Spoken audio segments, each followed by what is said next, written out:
I had Paul Westrick, so he attended from 1970 to 1974.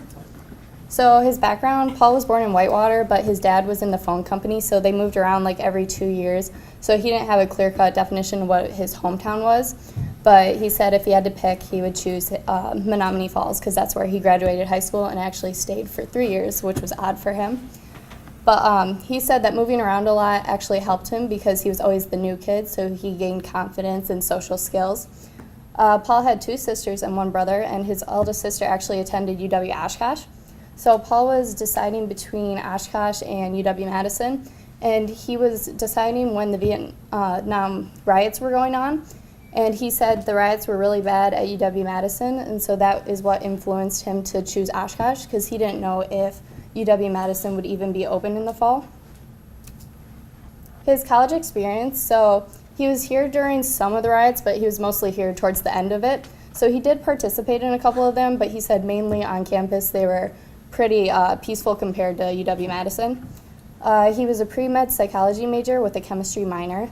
So he wasn't involved that much because he said he was always studying. He was a CA for the Scots. So he, like she said, he had to regulate the women in the dorms. The doors had to be open. He had to be checking. Paul actually didn't get into medical school, and he wasn't sure what he was going to do after that when he graduated.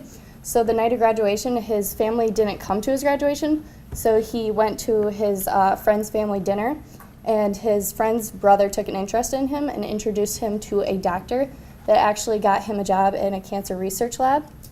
Post-college, the Cancer Research Center is where Paul met his wife because she worked in the lab right next to him. Paul then quit the lab job and went back to school. He got his MBA from UW-Madison and also a master's in theology just for fun. And he then got a job as a hospital system executive in Milwaukee.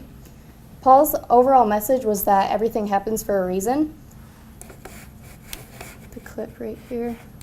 And yep. I'm literally talking to a friend's brother who took an interest in me and made a connection for me.